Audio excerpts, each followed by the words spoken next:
नमस्कार दोस्तों। दर्पण क्लासेस करौली के यूट्यूब चैनल पर आप सभी का हार्दिक स्वागत है।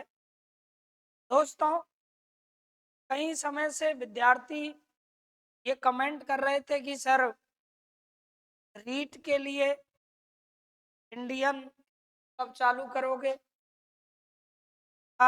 वो इंडियन हिस्ट्री जो रीट भर्ती परीक्षा, फर्स्ट ग्रेड परीक्षा और जो सेकंड ग्रेड में एसएसटी वाले विद्यार्थी होते हैं उनके लिए, इसके अलावा रेलवे भर्ती परीक्षा, तमाम प्रतियोगी परीक्षाएं जिनमें इंडियन जीके आती है उनके लिए इंडियन हिस्ट्री वाला पार्ट ये हम प्रारंभ कर रहे हैं। वैसे तो दोस्तों इंडियन हिस्ट्री का पार्ट सभ्यताओं से प्रारंभ होता है, वो वाले पार्ट भी हमको डाल दिए जाएंगे। तो यहाँ से ये दिल्ली सल्तनत से यहाँ पढ़ रहे हैं, यानी आज हम स्टार्ट करने जा रहे हैं साथियों दिल्ली सल्तनत। दिल्ली सल्तनत जो है, इस नाम से कितने वंश हैं और दिल्ली सल्तनत के अंतर्गत जिन वंशों को शामिल किया जाता है तो उन्हें क्यों किया जाता है। तो दिल्ली सल्तनत के अंतर्गत 5 वंश काउंट होते हैं, याद रखें। यानी 5 वंश हैं जो दिल्ली सल्तनत के अंतर्गत काउंट होते हैं दोस्तों। 5 वंश दिल्ली सल्तनत के अंतर्गत काउंट होते हैं। अब वो दोस्तों 5 वंश कौन कौन से हैं जो दिल्ली सल्तनत के अंतर्गत काउंट होते हैं। तो वो 5 वंश जिन वंशों के वो 5 वंश जिन वंशों के शासकों ने सुल्तान की उपाधियां धारण की, यानी जो स्वयं को एक सुल्तान कहा करते थे, वही वही कहलाते थे क्या,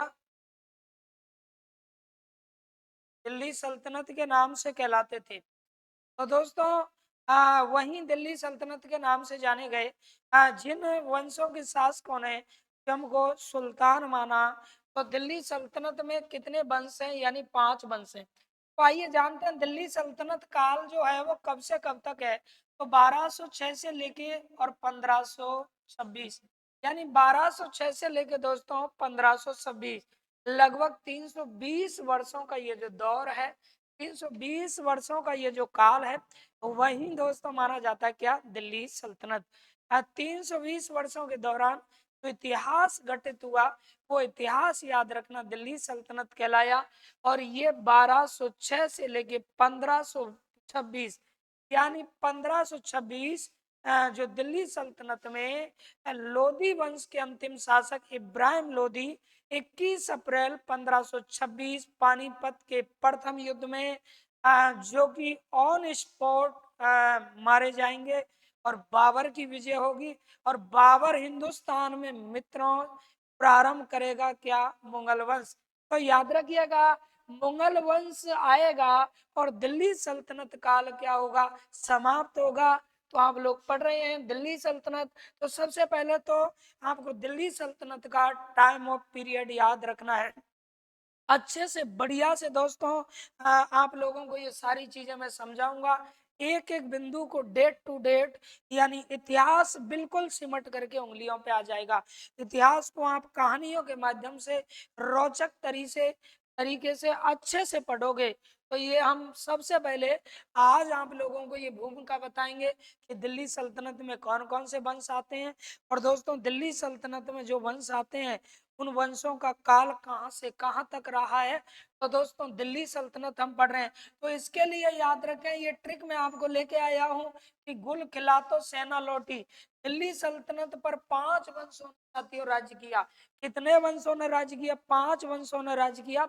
और ये जो 5 वंश है, इन 5 वंशों को हम क्रम से कैसे याद रखें, 1206 से लेकर के 1526 तक, 1206 से लेके 1526 तक दिल्ली सल्तनत पर जिन वंशों ने राज्य किया उन वंशों को क्रम से कैसे याद रखें। तो ये ट्रिक आपको याद रखनी है, गुल खिला तो सेना लौटी।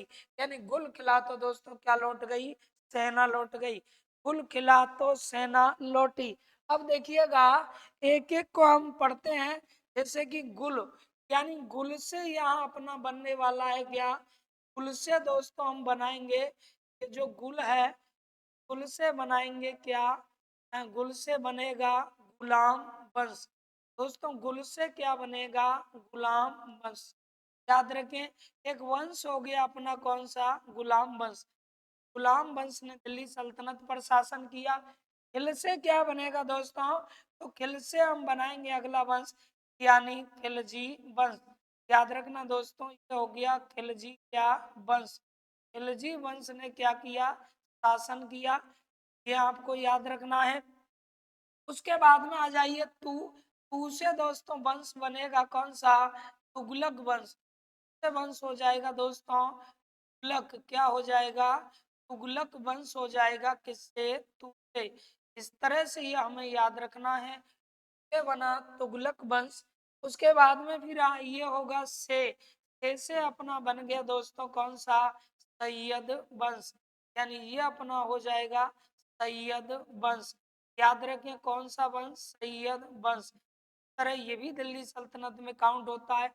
और दोस्तों लो से बन गया अपना कौन सा, तो लोधी वंश। कौन सा वंश बना, लोधी वंश बन गया, लोधी वंश बन गया। तो ये हमें याद रखना है। गुलाम वंश, खिलजी वंश, तुगलक वंश, सैयद वंश, लोधी वंश। तुगलक वंश, सैयद वंश और ये हो गया मित्रों कौन सा, लोधी वंश। इस प्रकार से ये वो 5 वंश हैं जिन वंशों को दिल्ली सल्तनत में काउंट किया जाता है। तो दोस्तों दिल्ली सल्तनत हम पढ़ रहे हैं 1206 से 1526 तक हम पढ़ रहे हैं।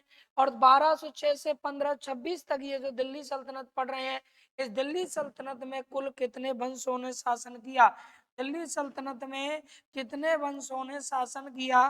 तो दोस्तों दिल्ली सल्तनत में याद रखिएगा 5 वंशों ने, कितने वंशों ने, 5 वंशों ने दिल्ली सल्तनत पर क्या किया, 5 वंशों ने दिल्ली सल्तनत पर शासन किया। यानी दिल्ली सल्तनत के अंतर्गत कितने वंश काउंट होंगे, 5 वंश काउंट होंगे। कैसे याद रखोगे दोस्तों, ये हो गया अपना गुलाम वंश, यानी गु से बना गुल से गुलाम वंश, खिला से बना ये खिलजी वंश, और तू से बन गया तुगलक वंश, वाह। और से बना सैयद वंश है ना, और लो से बन गया लोधी वंश, लो से बन गया लोधी वंश। इस तरह से ये 5 हमारे वंश हैं। इनका क्रम भी आपसे पूछा जा सकता है। दिल्ली सल्तनत पर शासन करने वाला प्रथम वंश कौन सा है, दूसरा वंश कौन सा है, तीसरा वंश कौन सा है, चौथा वंश कौन सा है, और ये 5वां वंश कौन सा है। इस तरह से हम लोगों से सवाल पूछे जाएंगे। अगला देखिए और क्या प्रश्न बनता है दोस्तों, दिल्ली सल्तनत पर शासन करने वाला प्रथम वंश कौन सा है, तो गुलाम वंश। और अंतिम वंश पूछा जाए तो अंतिम वंश आप बताएंगे कौन सा, लोधी वंश। इस तरह से दोस्तों दिल्ली सल्तनत पर इन वंशों का क्या रहा, शासन रहा। अब आइए जानते हैं इन वंशों के विषय में कि क्या क्या कब से कब तक ये इन वंशों ने शासन किया। तो दोस्तों सबसे पहले हम जानते हैं किसको, गुलाम वंश। यानी 1200 कितने से दोस्तों, 6 से लेके और 1290 तक, 1206 से लेकर 1290 तक दिल्ली सल्तनत में किस वंश ने शासन किया, तो वो आपका वंश था कौन सा, गुलाम वंश। यानी गुलाम वंश का शासन जो रहा साथियों, वो रहा कितने से, 1206 से लेकर के और 1200 तक, 1290 तक रहा, 1290 तक। के बाद में बात आती है खिलजी वंश की। जब गुलाम वंश का शासन समाप्त हो गया, खिलजी वंश प्रारंभ हो गया। और खिलजी का शासन 1290 से लेके और दोस्तों 1320 तक इसका शासन काल रहा है।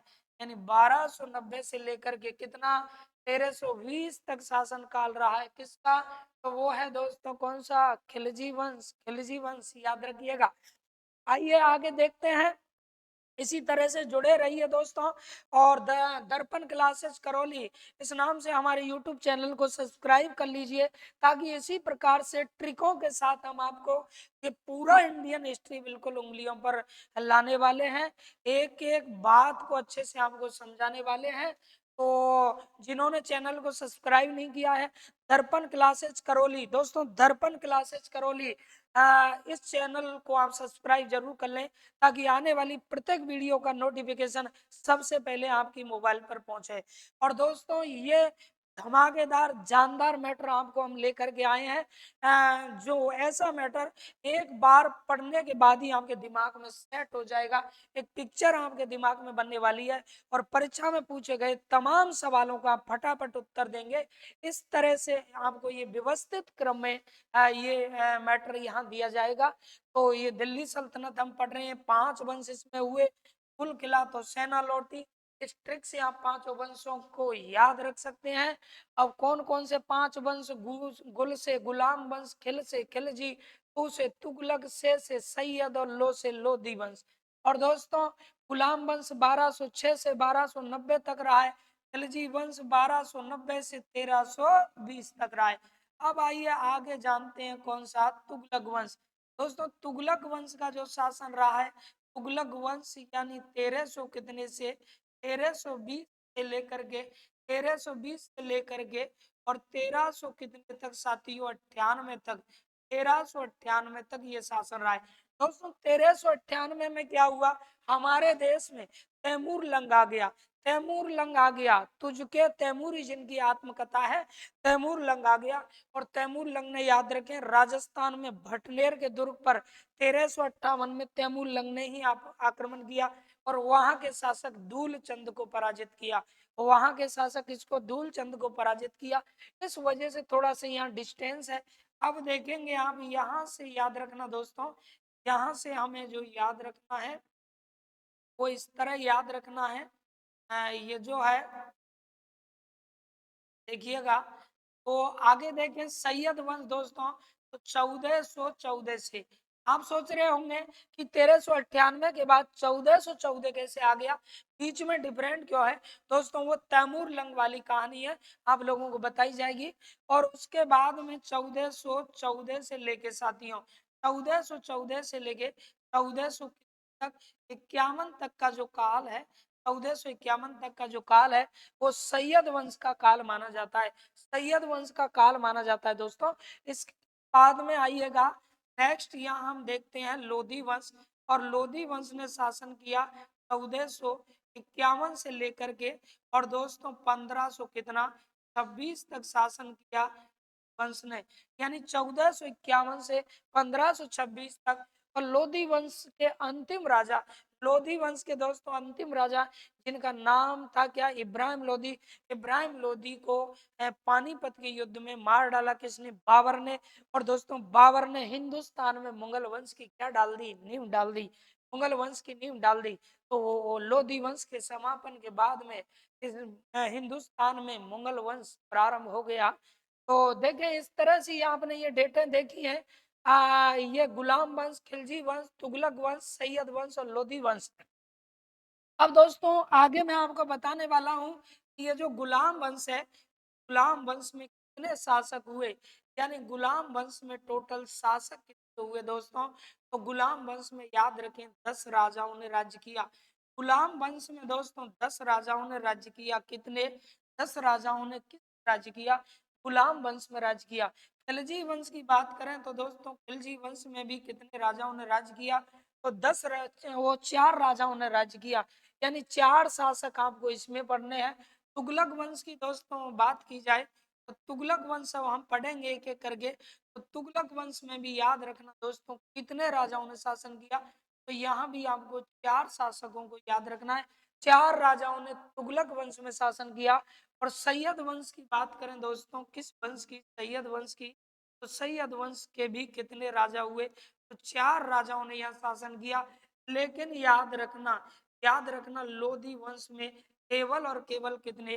3 राजाओं ने शासन किया। इस प्रकार से दोस्तों देखिएगा, 10 और 14, 18, 22 और ये हो गया आपका 25, यानी 10 राजा गुलाम वंश में, 4 खिलजी वंश में, 14 हो गए। और तुगलक वंश में 4, यानी कितने? 18 हो गए। सैयद वंश 4, 22, और ये हो गए आपके लोधी वंश 3। यानी इस तरह मैं कह सकता हूँ कि दिल्ली सल्तनत पर शासन करने वाले कुल शासकों की संख्या कितनी है दोस्तों? तो कुल शासकों की संख्या हो जाएगी कितनी? 25।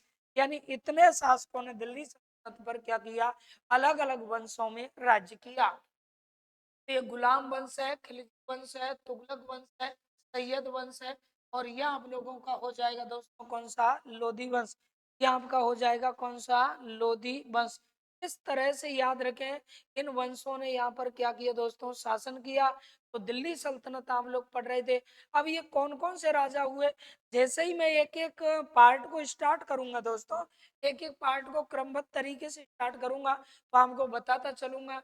जैसे कि गुलाम वंश की हम बात करें, तो गुलाम वंश में याद रखना, सबसे पहले जो कुतुबुद्दीन ऐबक राजा हुए, फिर आराम शाह हुए, फिर इल्तुतमिश शासक हुए दोस्तों।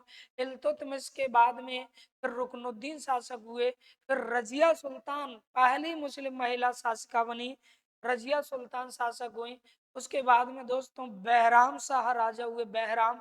और उनके बाद में मसूद शाह राजा हुए, नसरुद्दीन राजा हुए दोस्तों, गयासुद्दीन बलवन शासक बने, और काकू यानी कैमूर शासक बने। इस तरह 10 राजाओं ने राज्य किया किस पर, गुलाम वंश पर। तो वो आपको आगे एक एक जब मैं स्टार्ट करूंगा तो उसमें डिटेल से पढ़ाने वाला हूँ। इसी तरह से ये खिलजी वंश आप पढ़ेंगे, खिलजी वंश जिसमें जलालुद्दीन ने सबसे पहले राज्य किया, उनके बाद में अलाउद्दीन ने शासन किया, अलाउद्दीन ने राज्य किया दोस्तों, फिर मुबारक ने राज्य किया, और फिर खुसरव ने राज्य किया। तरह से आप इन्हें भी पढ़ेंगे, इन्हें भी पढ़ेंगे। तुगलक वंश में फिर आप पढ़ेंगे, जैसे गयासुद्दीन तुगलक ने सबसे पहले इसमें शासन किया, उसके बाद मोहम्मद बिन तुगलक ने शासन किया, और उसके बाद में फिरोज तुगलक ने शासन किया, और नसरुद्दीन ने शासन किया। इस तरह से ये इसमें आप पढ़ेंगे। फिर इसी प्रकार से हम सैयद वंश को पढ़ेंगे दोस्तों, आगे पूरा का पूरा अच्छे से डिटेल से आप लोग पढ़ेंगे। जैसे कि सैयद वंश में सबसे पहले बहलोल लोदी ने शासन किया, फिर उसके बाद में सिकंदर लोदी ने शासन किया। बहलोल लोदी ने दोस्तों क्या किया, शासन किया। और उसके बाद में फिर किसने, सैयद जो वंश है, एक मिनट, जो सैयद वंश है दोस्तों, सैयद वंश में सबसे पहले शासन जो किया वो किया खिज्र खान है दोस्तों। खिज्र खान ने शासन किया 1414 से लेकर 1434 तक, और फिर उसके 21 तक, और 21 के बाद में 34 तक फिर राज्य किया किसने, तो दोस्तों मुबारक ने राज्य किया, मुबारक शाह ने।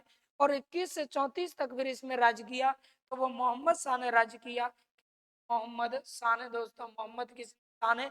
और फिर बाद में 51 तक याद रखें राज्य जो किया है, 43 से 51 तक, तो वो राज्य किया है आलम शाह ने। तो इस तरह सैयद वंश क्या राजा हुए। अब आइए बात करते हैं लोधी वंश की। लोधी वंश में जैसे किसने शासन किया, बहलोल लोधी ने। लोधी वंश में जो राज्य किया वो बहलोल लोधी ने शासन किया, फिर सिकंदर लोधी ने शासन किया, और उसके बाद में जो शासन किया वो दोस्तों शासन किया किसने, इब्राहिम लोधी ने, इब्राहिम लोधी ने। तो आप इस तरह से लीजिएगा स्क्रीनशॉट।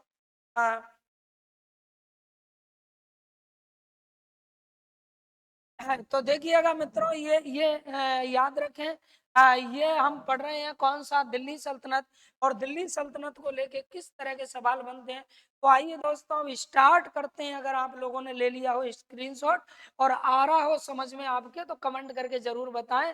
दिल्ली सल्तनत जिसे आप ट्रिक के साथ में व्यवस्थित तरीके से टेट टू टेट प्रकार से पढ़ रहे हैं, तो आगे बढ़ते हैं।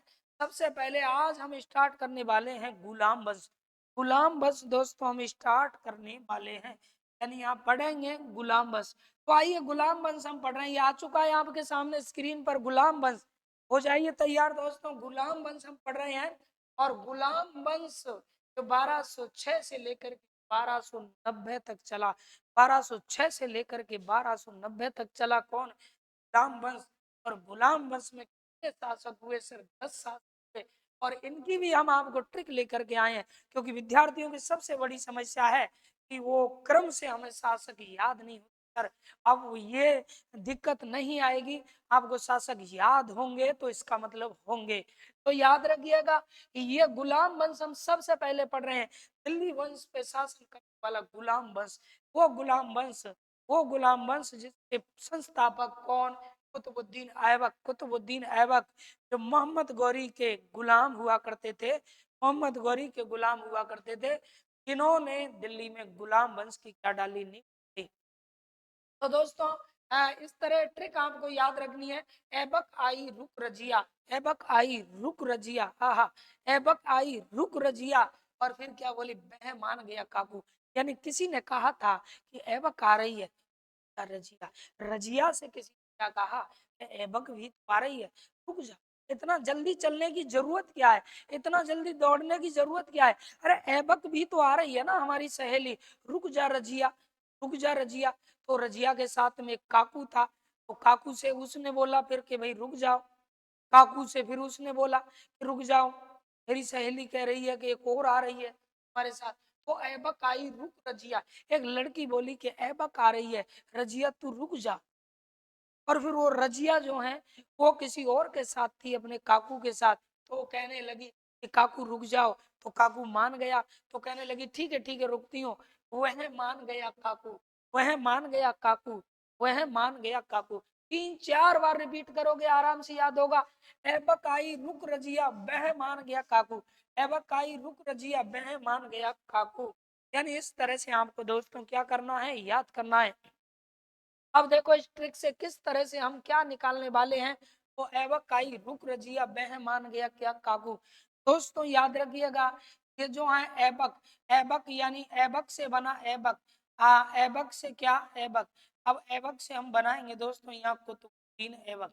एबक से आप क्या बनाने वाले हैं, एबक से साथियों, एबक से क्या बनाने वाले हैं, एबक से आप बनाने वाले हैं क्या, एवक।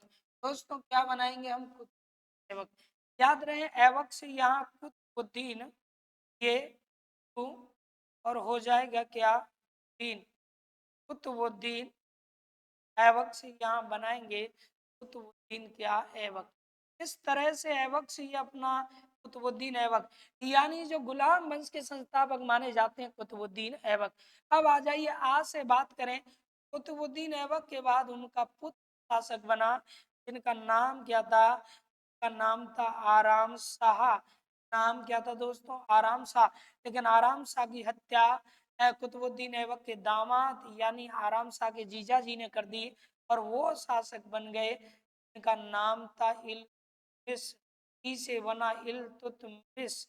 बहारे इल्तुतमिश अपने ही साले को मार करके राजा बन गए, यानी आराम शाह को मार के राजा बने इल्तुतमिश। रुक से बना दोस्तों क्या, रुक से बना रुकनुद्दीन, से बन गए रुकन। इस तरह से ये रुक याद रखना है, एक एक बिंदु को लिख लिख के। और फिर आ जाओ रजिया सुल्तान, इसकी बहन कौन, रजिया सुल्तान। तो पहली मुस्लिम महिला शासिका मानी जाती है दोस्तों रजिया सुल्तान। वह से हो गया अपना क्या, बहराम शाह। वह से बना बहराम शाह, ये आप लोगों का हो गया। वहां से बनेगा दोस्तों मसूद शाह, मसूद शाह, ये हो गया। और ना से हो गया क्या, नसीरुद्दीन। ना से क्या बना, नसीरुद्दीन शाह बन गया दोस्तों, नसीरुद्दीन। और गया से बन गया आपका क्या, तो गयासुद्दीन।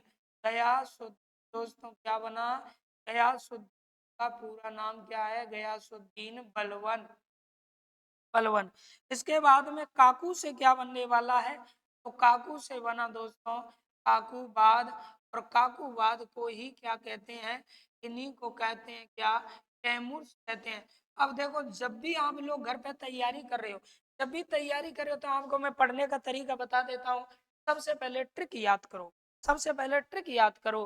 गुलाम वंश के शासक कौन कौन से थे दोस्तों, गुलाम वंश को एक चीज याद रखें, दास वंश भी कहा जाता है। गुलाम वंश को ही दास वंश कहा जाता है, क्योंकि गुलाम वंश के संस्थापक जो थे वो याद रखना मोहम्मद गौरी के, गजनी के सुल्तान मोहम्मद गौरी के कौन थे, दास थे। अब देखिएगा सबसे पहले आपको ये ट्रिक याद रखनी है। पहला काम ट्रिक करेंगे, ट्रिक का कॉपी लेंगे और लिखना चालू कर देंगे, उसमें बार बार लिखिएगा, रटिएगा आराम से। जिंदगी अगर बनानी है तो आप लोगों के लिए इस तरह का मैटर, इस तरह का कंटेंट हमारी ये टीम देने वाली है। और ऐसा ही नहीं है दोस्तों, टेक्नीशियन अभी रेलवे भर्ती है उसके बैच हम चालू करने वाले हैं, रीट का बैच हम चालू कर ही चुके हैं। तो तमाम प्रतियोगी परीक्षा, पशु परिचर तो जबरदस्त तरीके से चल रहा है।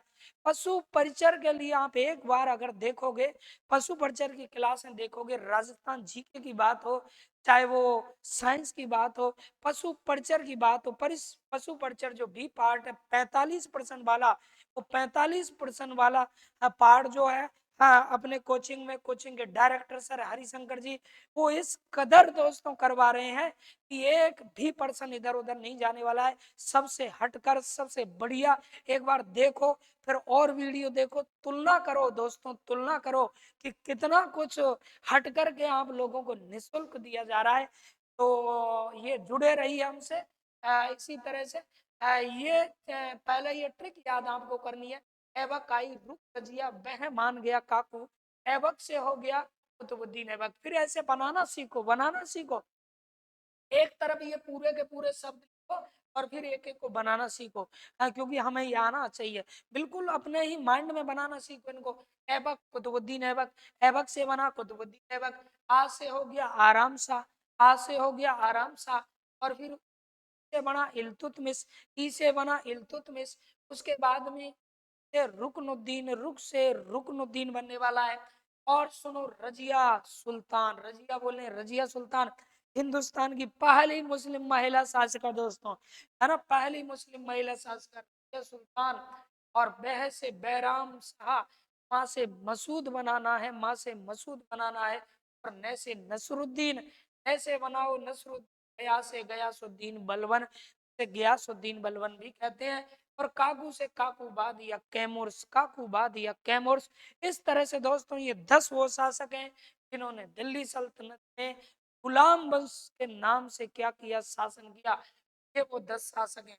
तो अब ये 10 शासकों की आइए, आगे हम इन्हें पढ़ने से पहले व्यवस्थित तरीके से पढ़ो, एक एक स्टेप बाय स्टेप क्लियर करते चलो एक एक पॉइंट को। तो अब इसके बाद में आप लोगों को आगे क्या काम करना है, पहले ये इतना सीखना है। इतना सीखने के बाद में साथियों, ये कौन शासक कहाँ से कहाँ तक राजा बना, वो सीखना है। फिर एक एक की तो बड़े बाद की बात है, तीसरे नंबर पे आएगी। पहले नंबर पे ये ट्रिक, और ट्रिक से बने हुए ये नाम, और फिर उसके बाद में आपको डेट याद रखनी है, और फिर इनको डिटेल से पढ़ना है। तो आइए जानते हैं दोस्तों, कौन शासक कब से कब तक बना। देखिए, सबसे पहले हम इसकी बात करेंगे, उसके बाद में इसकी बात करेंगे, फिर इनकी बात करेंगे, फिर इन भाई साहब की बात करेंगे, ये आ जाएंगे, फिर ये अंकल आएंगे, फिर ये चाचा जी आएंगे, ओहो, ये दोस्त आएगा, और फिर ये बड़े शासक आएंगे। इन्हें ये बहुत ही बड़े शासक हुए दोस्तों, बलवन, है ना। और फिर ये इस तरह से ये आएंगे। इस तरह से आप लोग याद रखने हैं, कौन कब से कब तक रहा, कौन कब से कब तक रहा, ये सीखने वाले हो फटाफट देखिएगा। तो सुनिएगा दोस्तों, 1206 से 1290 तक का दौर है। अभी पहुंचते हैं 1206 से 1290 तक। तो दोस्तों ये 1200 याद रखना, 6 से लेकर के और 1210 तक राजा रहे, 10 तक राजा रहे कुतुबुद्दीन ऐबक। इनकी मृत्यु जब मैं डिटेल पढ़ाना चालू करूंगा तो बताऊंगा। इनकी मृत्यु चौगान खेलते समय लाहौर में। कहते हैं कि चौगान खेलते मर गए, लाखों का करते थे दान। चौगान खेलते मर गए, लाखों का करते थे दान। क्योंकि ये लाखों का दान करते थे, इसलिए इतिहास में इन्हें लाख बख्श के नाम से जाना गया है। चौगान खेलते मर गए, लाखों का करते थे दान। और कुतुब मीनार की नींव डालकर, दोस्तों कुतुब मीनार की केवल और केवल दिल्ली में इन्होंने नींव डाली थी। पूरा तो इनके दामाद करवाया था, दामाद इल्तुतमिश करवाया था कुतुब मीनार को। तो इनके बारे में ये कहा जाता है, ये डायलॉग है कि 4% इस डायलॉग में हो जाते हैं दोस्तों क्लियर। चौगान खेलते मर गए, कौन से राजा चौगान खेलते मर गए, तीन वक्त। चौगान खेलते मर गए, लाखों का करते थे दान, यानी लाखों का दान करने वाले लाख वक्स कहलाए कौन, कुतुबुद्दीन ऐबक। चौगान खेलते मर गए, लाखों का करते थे दान। और कुतुब मीनार की नींव डालकर, कुतुब मीनार की इन्होंने क्या डाली थी, नींव डाली। दिल्ली में कुतुब मीनार की नींव डालने वाले कौन, ऐबक। कुतुब मीनार की नींव डालकर 2.5 दिन का कर गए निर्माण। कुतुब मीनार की नींव डालकर 2.5 दिन का कर गए निर्माण। यानी 1194 ईस्वी में अजमेर में बीसल देव द्वारा निर्मित संस्कृत पाठशाला को तुड़वाकर 2.5 दिन के झोंपड़े का निर्माण करवाने वाले, वो 2.5 दिन का झोंपड़ा दोस्तों जहाँ से हिंदुस्तान में मुगल, जहाँ से हिंदुस्तान में मुस्लिम शासन की शुरुआत मानी जाती है और उसका निर्माण भी द्वारा करवाया गया। तो ये चौगान खेलते इनकी हो गई। 1206 से 1200 कितने तक रहे, 10 तक रहे थे। और इन्होंने अपनी राजधानी दोस्तों दिल्ली नहीं बनाई, भले ही दिल्ली पर राज्य किया था। गुलाम वंश की सर्वप्रथम इन्होंने जो राजधानी बनाई वो लाहौर बनाई। ये सवाल भी परीक्षा में कई बार आया है। जब एक एक को डिटेल से पढ़ाऊंगा तो बिल्कुल एक एक को अच्छे से निचोड़ के पढ़ेंगे दोस्तों, निचोड़ के पढ़ेंगे, है ना। तो देखिएगा, इनके बाद में, इनकी मृत्यु के बाद में इनके पुत्र शासक बने आराम शाह। दोस्तों आराम शाह शासक बने और वो 1210 में, 1210 में, वो 1200, याद रखना, 10 में शासक बने। और 1210 से लेके 1211 तक, 1210 से 1211 तक शासक रहे। यानी कहते हैं कि 8 महीने ही इन्होंने शासन किया, क्योंकि इनकी हत्या इनके जीजाजी या कुतुबुद्दीन ऐबक के कौन थे दोस्तों, कौन थे, दामाद, जो उस समय बदायूं के शासक थे, इन्होंने इनकी क्या कर दी, क्या कर दी। और इल्तुतमिश शासक बन गए। यानी 1200 कितने में, 1211 में। और 1211 से 1236 तक साथियों के शासक रहे कौन, इल्तुतमिश। इल्तुतमिश शासक रहे। इल्तुतमिश का इतिहास बहुत इंपॉर्टेंट इतिहास है। अब इल्तुतमिश के बाद में देखिएगा, इल्तुतमिश के बाद में रुकनुद्दीन के पुत्र थे जो इतने योग्य नहीं थे। इल्तुतमिश की पत्नी शाह तुर्कान ने शासन संभाला था, इसे हटा दिया गया। रजिया को, इसकी बहन को शासक बना दिया। बहन जो है इसका भी विरोध हुआ, अमीर तुर्कियों ने विरोध किया। फिर इनके छोटे भाई बहराम बने, इसे मार करके मसूद, यानी चारों के चारों के हैं इल्तुतमिश के हैं, चारों के चारों इल्तुतमिश के ही संतान है।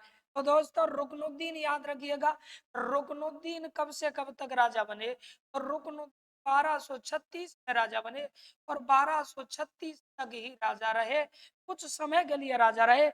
इन्हें गुलाम वंश में अयोग्य शासक माना जाता है, अयोग्य शासक माना जाता है। इनके शासन के समय दोस्तों इनको शासन चलाना नहीं आता, तो इनकी माँ शाह तुर्कान ने, इनकी माँ शाह तुर्कान ने इनका शासन संभाला। तो ये याद रखें। इनके बाद में रजिया सुल्तान को, रजिया सुल्तान को शासक बना दिया गया और वो 1236 लेकर के दोस्तों 1240 तक हिंदुस्तान की शासक रही कौन, रजिया सुल्तान।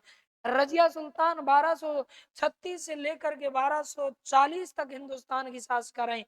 इनके बाद में बहराम, बहराम याद रखें, ऐथल में डाकुओं ने इनकी हत्या कर दी और बहराम शासक बने। और 1200 कितने से 40 से लेकर के दोस्तों और 1242 तक, तक 42 तक, यानी बहराम शासक बने। 1240 से 42 तक शासक बने कौन, बहराम।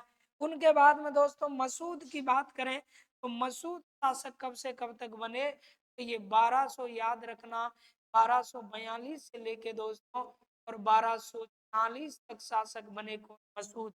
1242 से 46 तक मसूद शासक बने। इनके बाद में बलवन के दामाद नसरुद्दीन शासक बने, जो टोपी बेच करके, सिल करके अपना जीवन बिताते थे। नसरुद्दीन, नसरुद्दीन ने ही गयासुद्दीन बलवन को लूक खां की उपाधि दी। तो ये शासक बने, याद रखें, बलवन के दामाद नसरुद्दीन। और 1240 से लेकर के 1200 दोस्तों 67 तक ये शासक रहे। 40 से लेकर 67 तक ये क्या रहे, शासक रहे कौन, तो ये थे दोस्तों नसरुद्दीन। और इनके बाद में फिर शासक बनते हैं गयासुद्दीन बलवन, गयासुद्दीन बलवन। तो 1201 में के याद रखें, हाँ 67। अब उसके बाद में सुनिए, गयासुद्दीन बलवन की करते हैं बात, किस, गयासुद्दीन बलवन जो 1200 कितने से 67 से लेकर के दो और 1200 याद रखना 87 तक ये क्या रहे, शासक रहे। 1267 से लेके, कई बुकों में 1266 लिखा मिलता है दोस्तों, तो 67 से लेके कितने तक, 87 तक। और उसके बाद में 1287 से लेकर के साथियों और 1290 तक, 1290 तक काकूबाद या कैमूर, जो कि माने जाते हैं गुलाम वंश के अंतिम शासक, गुलाम वंश क्या माने जाते हैं, माने जाते हैं। तो इस तरह से दोस्तों ये शासक हुए 10। सबसे पहले आपको स्टार्ट करने से पहले एक से इनके नाम याद रखने हैं, इनका शासन काल याद रखना है, और उसके बाद में फिर हमें एक एक को पढ़ना क्या करना है, प्रारंभ करना है। एक एक शासक को पढ़ना क्या करना है दोस्तों, प्रारंभ करना है। तो इस तरह से ये बात अगर आपके समझ में आ गई हो तो यहाँ तक आप ले लीजिए इसका स्क्रीनशॉट, और फिर बढ़ते हैं दोस्तों आगे।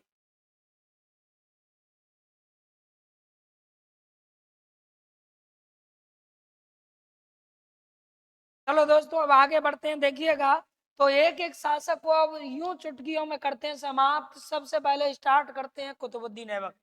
दोस्तों स्टार्ट करते हैं कुतुबुद्दीन ऐबक, यानी पहले शासक की हम शुरुआत करते हैं। जानते हैं इतिहास, जानते हैं इतिहास, यानी क्या है इतिहास दोस्तों, इतिहास याद रखें, जानते हैं इनका इतिहास क्या है। तो ये इस तरह से याद रखें, आपको इनका जानना है क्या इतिहास।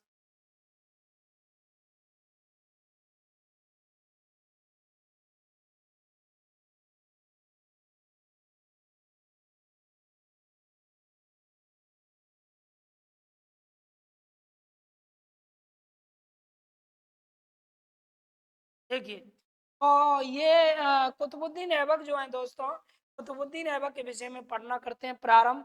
तो यहाँ जानते हैं कुतुबुद्दीन ऐबक का दोस्तों क्या इतिहास, यानी इनको लेके क्या क्या इतिहास बनता है।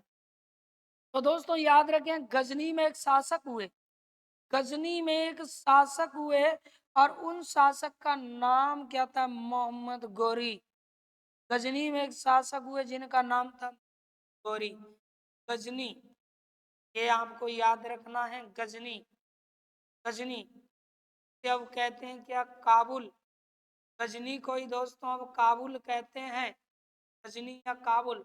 और जो वर्तमान में अफगानिस्तान की क्या है साथियों, वर्तमान में अफगानिस्तान की राजधानी है। वर्तमान में अफगानिस्तान की क्या है, राजधानी। इसी गजनी में याद रख लीजिए, गजनी में एक शासक हुए, और शासक का नाम था क्या, मोहम्मद गौरी। शासक का नाम क्या था दोस्तों, मोहम्मद गौरी। शासक थे मोहम्मद गौरी। ये गोरी तेरा गांव बड़ा प्यारा है, मैं तुम्हारा। तो इस तरह से याद रखिएगा, ये मोहम्मद गौरी थे। और दोस्तों मोहम्मद गौरी ने 1100 कितने 91 में, मोहम्मद गौरी ने 1191 में पृथ्वीराज चौहान जो है, यानी अजमेर के चौहान वंश के अंतिम शासक, अजमेर में चौहान वंश के अंतिम शासक पृथ्वीराज चौहान पर आक्रमण किया। और दोनों के बीच में जो युद्ध हुआ दोस्तों, वो हुआ तराइन का युद्ध, तराइन का युद्ध। और तराइन का ये प्रथम युद्ध था, और इस युद्ध में मोहम्मद गौरी जीत नहीं सके, यानी जीत हुई थी अपने हिंदुस्तान में। और हिंदुस्तान में भी दोस्तों हमारे राजस्थान के अजमेर के चौहान वंशीय वीर पराक्रमी शासक की थी, पृथ्वीराज चौहान की विजय हुई। लेकिन हुआ क्या था, ये मोहम्मद गौरी चला गया, और कहते हैं कि 1 साल तक ये रणनीतियां बनाता रहा। और ये 1100 कितने में, 1192 ईस्वी फिर से आया, और तराइन के द्वितीय युद्ध में विजय हासिल कर ली। कुछ इतिहासकार कहते हैं कि इन्होंने पृथ्वीराज चौहान जो है उन्हें वहीं पर युद्ध स्थल पर मार दिया। लेकिन चंद्रवरदाई पृथ्वीराज रासो के अनुसार कुछ और ही बताता है कि उसमें ले जाया गया, और उसके बाद में ले जाने के बाद में फिर मैं वहां गया। तो इस तरह कुछ अलग अलग बातें बताई जाती हैं। तो दोस्तों कुल मिला के मोहम्मद गौरी की तराइन के कौन से युद्ध में, तो तराइन के याद रखना दोस्तों में मोहम्मद गौरी की क्या हो जाती है, विजय हो जाती है। और जब मोहम्मद गौरी की विजय हो गई, तो मोहम्मद गौरी ने, यानी पृथ्वीराज चौहान, मोहम्मद गौरी ने किनको, पृथ्वीराज चौहान। दोस्तों पृथ्वीराज चौहान कौन से थे, ये तृतीय, पृथ्वीराज चौहान कौन से, तृतीय। पृथ्वीराज चौहान तृतीय को क्या कर दिया, पराजित कर दिया। या पृथ्वीराज चौहान जो तृतीय हैं साथियों, इनका 2 जगह पे ये शासन था। यानी ये अजमेर के राजा तो थे ही, अजमेर के शासक तो ये थे ही, लेकिन दिल्ली भी इनके उस समय अधिकार में थी, दिल्ली भी इन्हीं के अधिकार में थी। तो सीधी सीधी बात यह है कि जब इनसे जीत चुके हैं, इनसे विजय हासिल कर ली है किसने, मोहम्मद गौरी ने, तो अब अजमेर और दिल्ली दोनों पर अधिकार हो चुका है किसका? मोहम्मद गौरी का। अजमेर दिल्ली दोनों जगह अधिकार हो गया मोहम्मद गौरी का, और मोहम्मद गौरी स्वयं दिल्ली को संभालने लगे। इसे दोस्तों गौरी संभालने लगे, गौरी संभालने लगे। लेकिन ये जो अजमेर है, इस अजमेर को उन्होंने किसके लिए सौंप दिया? अजमेर को दोस्तों याद रखें, सौंप दिया उन्होंने पृथ्वीराज चौहान तृतीय के पुत्र गोविंद को। यानी पृथ्वीराज के किसको पुत्र को सौंप दिया दोस्तों? गोविंद राज को सौंप दिया। गोविंद को सौंप दिया, गोविंद राज को। अब गोविंद राज को ये शासन जब सौंप दिया, तो अब अजमेर में पृथ्वीराज चौहान तृतीय के पुत्र गोविंद राज शासन करने लगे। और दोस्तों गोविंद राज शासन तो कर रहे थे, पर वहां के स्थानीय लोगों ने इनका विरोध कर दिया। के परिवारजनों ने, इनके चाचा हरिराज ने इनका विरोध कर दिया। यानी परिवार वालों ने और लोगों ने वहां विरोध किया। उन्होंने कहा तुम्हें शर्म नहीं आती? शर्म नहीं आती?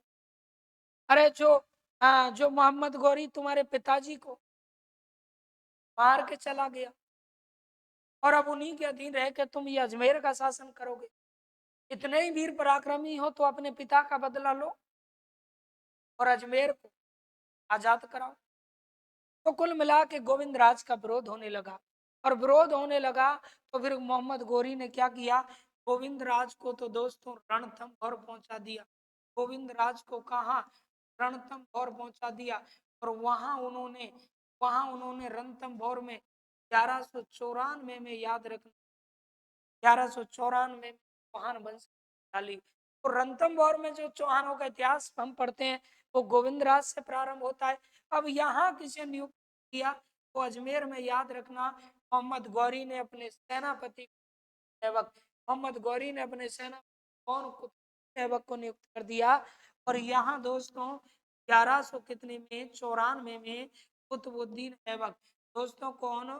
कुतुबुद्दीन, कुतुबुद्दीन याद रखना ऐबक यहाँ पर क्या करने लगे साथियों? शासन। कुतुबुद्दीन ऐबक यहाँ शासन करने लगे अजमेर में। और इन्हीं कुतुबुद्दीन ऐबक ने सबसे पहले 1194 में क्या किया दोस्तों? सबसे पहले 1194 में इन्होंने ईसल देव द्वारा पाठशाला अजमेर में बनवाई थी, इन्हें विग्रह राज चतुर्थी कहते हैं। उसे तुड़वा करके 2.5 दिन का निर्माण करवाया। यानी 2.5 दिन का, दोस्तों 2.5 दिन का क्या? 2.5 दिन का झोंपड़ा नामक क्या मस्जिद इन्होंने बनवाई। और कहते हैं कि इसी मस्जिद से हिंदुस्तान में मुस्लिम शासन की शुरुआत मानी जाती है। ये 2.5 दिन का जो झोंपड़ा मस्जिद है, ये 16 खंभों वाली दोस्तों क्या है? मस्जिद है। यानी कितने खंभों वाली? 16 खंभों वाली मस्जिद है। कौन? 2.5 दिन। तो 2.5 दिन का झोंपड़ा नामक जो मस्जिद है वो 16 खंभों वाली दोस्तों क्या है? मस्जिद है। तो इस तरह से याद रखना 1194 में कुतुबुद्दीन ऐबक ने जब अजमेर संभाला तो इन्होंने सबसे पहले क्या किया? ये जो है 2.5 दिन का झोंपड़ा नामक मस्जिद बनवाई। उसके बाद में दोस्तों ये मोहम्मद गौरी है, कहते हैं कि जब इनकी मृत्यु होती है 1200 कितने में, 6 में, तो मोहम्मद गौरी का सारा जो शासन है उस शासन को संभाल लेते हैं कौन? उस शासन को संभाल लेते हैं कौन? कुतुबुद्दीन ऐबक। और कुतुबुद्दीन ऐबक ये दिल्ली तब तक कौन संभाल रहे थे? मोहम्मद गौरी। क्योंकि पृथ्वीराज को हराने के बाद मोहम्मद गौरी को एक नहीं दो दो स्थान हासिल हो गए थे, अजमेर और दिल्ली। तो दिल्ली सीधे स्वयं ही संभाल रहे थे। और जब इनकी मृत्यु हो गई तो याद रखें दिल्ली भी अधिकार में आ गई। किसके? उनके अधिकार में आ गई। जो इनके सेनापति थे, जो इनके दास थे, अजमेर को संभाल रहे थे, और सीधे ही अजमेर से वो ट्रांसफर हो जाते हैं, क्योंकि अजमेर से अच्छा शासन दिल्ली था। और दिल्ली में गुलाम वंश की गुलाम थे, दास थे मोहम्मद गौरी के, दिल्ली में गुलाम वंश क्या डाल दी। तो ये कुतुबुद्दीन ऐबक जो कि मोहम्मद गौरी के गुलाम थे, दास थे, इन्होंने दिल्ली में 1206 में गुलाम वंश की नींव डाल दी। और गुलाम वंश की नींव डाल करके इन्होंने जो राजधानी अपनी रखी दोस्तों, इन्होंने जो राजधानी रखी वो राजधानी इन्होंने कहाँ बनाए रखी? लाहौर। राजधानी कहाँ बनाए रखी दोस्तों? लाहौर। यानी अपनी राजधानी इन्होंने लाहौर को ही बनाए रखा था। तो इस तरह से ये शासक बन गए थे कौन? कुतुबुद्दीन ऐबक। तो दोस्तों कुतुबुद्दीन ऐबक किस प्रकार से शासक बने, वो चीजें आप लोग पढ़ रहे हैं। अब शासक बनने के बाद में कुतुबुद्दीन ऐबक ने क्या किया, क्या नहीं किया, तो वो देखिएगा। शासक जब ये बन गए तो सबसे पहले कुतुबुद्दीन ऐबक ने राजधानी अपनी कहाँ बनाई, लाहौर बनाई। गुलाम वंश की प्रारंभिक राजधानी लाहौर थी। और लाहौर राजधानी के बाद में फिर इन्होंने दिल्ली में कुतुब मीनार की नींव डाली, लेकिन पूरा नहीं कर पाए। उसे इनके दामाद की मिशन पूरा किया। उसके बाद में लाखों का दोस्तों दान करते थे, ये याद रखना है। ऐबक का अर्थ चंद्रमा का स्वामी होता है, इस तरह से भी सवाल पूछे जाते हैं। तो इसीलिए इनकी ये कहावत चलती है कि चौगान खेलते मर गए। लास्ट में जब इनकी 1210 में, तो चौगान जो पोलो खेल होता है, घोड़े से गिर करके लाहौर में इनकी मौत हुई। वो कहते हैं कि चौगान खेलते मर गए, लाखों का करते थे दान, और कुतुब मीनार की नींव डालकर 2.5 दिन का कर गए निर्माण। यानी चौगान खेलते हुए कौन से शासक मारे मरे थे, कुतुबुद्दीन ऐबक। गुलाम वंश के संस्थापक कौन है, कुतुबुद्दीन ऐबक। कुतुबुद्दीन ऐबक में ऐबक का अर्थ क्या है, चंद्रमा का स्वामी। कुतुबुद्दीन ऐबक के गुलाम थे मोहम्मद गोरी के। गुलाम वंश अली कुतुबुद्दीन ऐबक ने, गुलाम वंश को ही हम क्या कहते हैं, दास वंश भी कहते हैं। और कुतुबुद्दीन ऐबक ने सर्वप्रथम शासन कहाँ किया, अजमेर में किया। 1194 में अजमेर में बनवाई क्या, तो 2.5 दिन का झोपड़ा नामक मस्जिद। 2.5 दिन का झोपड़ा नामक मस्जिद कितने खंभों वाली है, तो कितने खंभों वाली है, 16 खंभों वाली है। भारत में मुस्लिम शासन की शुरुआत कहाँ से मानी गई है, 2.5 दिन का झोपड़ा नामक मस्जिद से मानी गई है। उसके बाद में दोस्तों दिल्ली में कुतुब मीनार की नींव किसने डाली, तो कुतुबुद्दीन ऐबक ने डाली थी। और लाख बख्श के नाम से जाने जाते हैं, तो लाखों का दान करते थे, ऐबक माने जाते हैं। तो इस तरह दोस्तों मैंने ये शुरुआत आपको की है। एक एक राजा को अगले वीडियो में हम डिटेल से पढ़ने वाले हैं। अच्छे से पूरा का पूरा आप रट लोगे, लेकिन सबसे पहले ये ट्रिक आपको याद करनी होगी, और किस शब्द से कौन से शासक बना है, और फिर उनका शासन काल कहाँ से कहाँ तक है। तो इस तरह से आपको ये याद रखना है पूरा। तो फटाफट से लीजिएगा इसका स्क्रीनशॉट। तो देखिए दोस्तों, ये चीजें आप लोगों ने आज पढ़ी थी। यानी हमने दिल्ली सल्तनत प्रारंभ किया है। और दोस्तों जुड़े रहिए इसी प्रकार से हमारे चैनल से। आप लोगों का प्यार हमें इसी तरह से मिलता रहे। तो मैं आपका दोस्त हुकम सिंह गुनावत, पूरी इंडियन जी हिस्ट्री आप लोग देखेंगे कि हमने कला संस्कृति स्टार्ट की है। वो कला संस्कृति राजस्थान की मैं बिल्कुल क्रमबद्ध तरीके से उसे डाल डाल रहा हूँ, उसके वीडियो क्रमबद्ध तरीके से पढ़ा रहा हूँ। उसके बाद मैंने जिला दर्शन प्रारंभ किया है, उसमें संभाग के अकॉर्डिंग एक भी ऐसा जिला नहीं दोस्तों नया जिसमें हमने ट्रिक का यूज नहीं किया हो, जिसे सरल नहीं बनाया हो। बिल्कुल सरलतम तरीके से जिला दर्शन, नए जिले किस में कितनी तहसील है, क्योंकि ये बड़ी विडंबना है विद्यार्थी के सामने कि वो तहसील उपखंड कैसे याद रखें। एक बार आप वीडियो देख करके देखिए, गदगद हो जाओगे। और वो ट्रिक जो आपकी उंगलियों पे आ जाए, मजेदार मस्त, तो इस तरह आप पढ़ रहे हैं। तो दोस्तों हम मिलते हैं नेक्स्ट वीडियो में। तब तक के लिए नमस्कार, जय हिंद, जय भारत।